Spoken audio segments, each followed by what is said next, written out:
Praise the lord. ಕ್ರಿಸ್ತನಲ್ಲಿ ಪ್ರಿಯ ದೇವಜನರೇ, ನಿಮ್ಮೆಲ್ಲರಿಗೂ ಶ್ರೀ ಯೇಸು ಕ್ರಿಸ್ತನ ಮಧುರ ನಾಮದಲ್ಲಿ ಶುಭ ವಂದನೆಗಳು. ಈ ದಿನದ ದೇವರ ವಾಕ್ಯ ಯೆಹೋಶುವನ ಗ್ರಂಥ 1ನೇ ಅಧ್ಯಾಯ 5ನೇ ವಚನ. ನಿನ್ನ ಜೀವಮಾನದಲ್ಲೆಲ್ಲ ಒಬ್ಬನೂ ನಿನ್ನ ಮುಂದೆ ನಿಲ್ಲನು.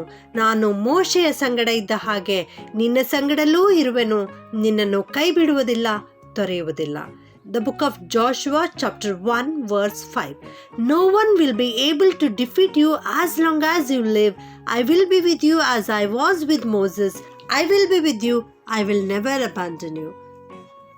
ನನ್ನ ಪ್ರಿಯ ದೇವಚಂದ್ರೆ, ಇವತ್ತು ದೇವರು ನಮಗೆ ಉತ್ತಮವಾದ ವಾಗ್ದಾನವನ್ನು, ಸುಂದರವಾದ ವಾಗ್ದಾನವನ್ನು ನೀಡ್ತಾ ಇದ್ದಾರೆ.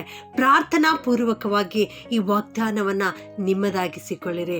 ಈ ವಾಗ್ದಾನದಲ್ಲಿ ದೇವರು 3 ಭಾಗಗಳನ್ನು ಮಾಡಿ ನಮಗೆ ಕೊಡ್ತಾ ಇದ್ದಾರೆ.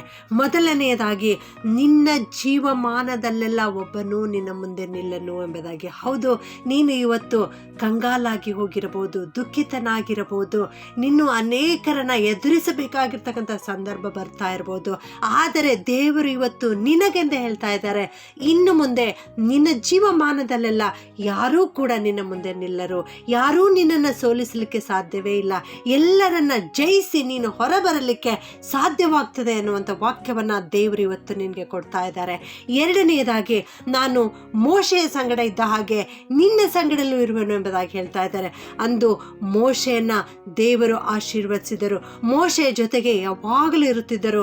ಮೋಶೆಯ ಕುರಿತು ದೇವರು ಹೇಳಿದರು, ಇವನು ನನ್ನ ಮನೆಯಲ್ಲೆಲ್ಲ ನಂಬಿಗಸ್ತನು ಎಂಬುದಾಗಿ. ದೇವರು ಮೋಶೆಯ ಜೊತೆಗೆ ಯಾವಾಗಲೂ ಇದ್ದು ಜೊತೆಗಿದ್ದು ನಡೆಸಿದಂಥ ದೇವರು.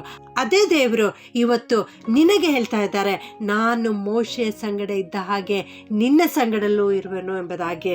ಮೂರನೆಯದಾಗಿ, ನಾನು ನಿನ್ನನ್ನು ಕೈ ಬಿಡುವುದಿಲ್ಲ, ತೊರೆಯುವುದಿಲ್ಲ ಎಂಬುದಾಗಿ. ಹೌದು ನನ್ನ ಪ್ರಿಯ ದೇವಜನರೇ, ಎಂಥ ಒಂದು ಪರಿಸ್ಥಿತಿ ಬಂದರೂ ಕೂಡ, ನಿನ್ನ ಜೀವನದಲ್ಲಿ ಎಂಥ ಕ್ಲಿಷ್ಟ ಪರಿಸ್ಥಿತಿ ಬಂದರೂ ದೇವರು ನಿನಗೆ ಹೇಳ್ತಾ ಇದ್ದಾರೆ, ನಾನು ನಿನ್ನನ್ನು ಕೈ ಬಿಡುವುದಿಲ್ಲ, ತೊರೆಯುವುದಿಲ್ಲ ಎಂಬುದಾಗಿ. ಸದಾ ಕಾಲಕ್ಕೂ ಎಲ್ಲ ಸಮಯದಲ್ಲಿ ದೇವರು ನಿನ್ನೊಂದಿಗಿರುತ್ತಾರೆ. ಈ ವಾಗ್ದಾನದ ವಾಕ್ಯವನ್ನು ಅಂದು ದೇವರು ಯೆಹೋಶುವನಿಗೆ ಮಾಡಿದ್ದರು. ಮೋಶೆಯ ತರುವಾಯ ಇಸ್ರಾಯೇಲರನ್ನು ನಡೆಸಿಕೊಂಡು ಹೋಗುವುದಕ್ಕಾಗಿ ದೇವರು ಯೆಹೋಶುವನನ್ನು ನೇಮಿಸಿದ್ದರು. ಆ ಒಂದು ಸಂದರ್ಭದಲ್ಲಿ ಈ ಮಾತನ್ನು ಯೆಹೋಶುವನಿಗೆ ದೇವರು ಹೇಳ್ತಾ ಇದ್ದಾರೆ.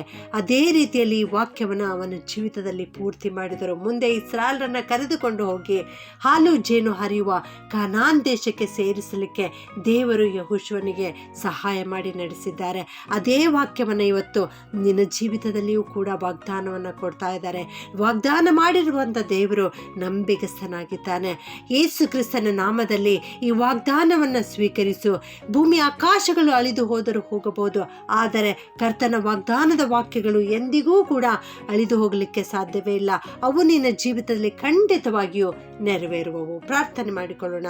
ಪ್ರೀತಿಯ ಪರಲೋಕದ ತಂದೆಯಾದ ದೇವರೇ, ನಿನಗೆ ಸ್ತೋತ್ರ ಉಂಟಾಗಲಿ ಸ್ವಾಮಿ. ನೀನು ನಂಬಿಗಸ್ತನಾದ ದೇವರಾಗಿದ್ದೇವ, ಅದಕ್ಕಾಗಿ ಸ್ತೋತ್ರ. ನೀನು ಅನೇಕ ವಾಗ್ದಾನಗಳನ್ನು ಕೊಟ್ಟು ನೆರವೇರಿಸುವಂಥ ದೇವರಾಗಿದ್ದಿ ತಂದೆಯೇ, ನಿನಗೆ ಸ್ತೋತ್ರ. ನಮ್ಮ ಜೀವಿತದಲ್ಲಿಯೂ ಕೂಡ ಅನೇಕ ವಾಗ್ದಾನಗಳನ್ನು ಕೊಟ್ಟು ಅವುಗಳನ್ನು ನೆರವೇರಿಸ್ತಾ ಇದ್ದೀರಿ ತಂದೆಯೇ, ನಿನಗೆ ಸ್ತೋತ್ರಪ್ಪ. ಇಂದು ಕೂಡ ನೀವು ಕೊಟ್ಟಿರ್ತಕ್ಕಂಥ ಈ ವಾಕ್ಯಕ್ಕೋಸ್ಕರ ವಂದಿಸ್ತೇನೆ ಸ್ವಾಮಿ. ನಿನ್ನ ಜೀವಮಾನದಲ್ಲೆಲ್ಲ ಒಬ್ಬನೂ ಕೂಡ ನಿನ್ನ ಮುಂದೆ ನಿಲ್ಲದಂತೆ ನಾನು ಮಾಡ್ತೇನೆ ಎನ್ನುವಂಥ ವಾಗ್ದಾನವನ್ನು ಕೊಟ್ಟಿದ್ದೀರಿ ಸ್ವಾಮಿ. ಮೋಶೆಯ ಸಂಗಡ ಇದ್ದ ಹಾಗೆ ನಿನ್ನ ಸಂಗಡಲ್ಲೂ ಇರುತ್ತೇನೆ ಎಂಬುದಾಗಿ ಹೇಳ್ತಾ ಇದ್ದೀರಿ ದೇವ, ನಿನಗೆ ಸ್ತೋತ್ರಪ್ಪ. ನಾನು ನಿನ್ನನ್ನು ಕೈ ಬಿಡುವುದಿಲ್ಲ, ತೊರೆಯುವುದಿಲ್ಲ ಎಂಬುದಾಗಿ ಹೇಳಿದ್ದೀರಿ ದೇವರೇ, ಅದಕ್ಕಾಗಿ ಸ್ತೋತ್ರ ಕರ್ತನೆ. ಈ ವಾಕ್ಯ ಕೇಳಿಸಿಕೊಳ್ಳುತ್ತಿರುವ ಪ್ರತಿಯೊಬ್ಬೊಬ್ಬರನ್ನು ಆಶೀರ್ವಾದ ಮಾಡು ಕರ್ತನೆ. ಇವರೆಲ್ಲರ ಜೊತೆಗೆ ನೀನಿರು ಸ್ವಾಮಿ. ಇವರಿಗೆ ಕೈ ಬಿಡಬೇಡಪ್ಪ, ತೊರೆಯಬೇಡ ಸ್ವಾಮಿ. ಎಲ್ಲ ಸಂದರ್ಭದಲ್ಲಿಯೂ, ಸಂತೋಷದ ಗಳಿಗೆಯಲ್ಲಿಯೂ, ದುಃಖದ ಸಮಯದಲ್ಲಿಯೂ, ಪ್ರತಿಯೊಂದೊಂದು ಕ್ಷಣದಲ್ಲಿಯೂ ನೀನು ಇವರೆಲ್ಲರ ಜೊತೆಗಾರನಾಗಿದ್ದುಕೊಂಡು ನಡೆಸಬೇಕಾಗಿ ಎಲ್ಲ ಪ್ರಾರ್ಥನೆ ವಿಜ್ಞಾಪನೆಗಳನ್ನು ಯೇಸುವಿನ ನಾಮದಲ್ಲಿ ಬೇಡುತ್ತೇನೆ ತಂದೆಯೇ. ಆಮೆನ್.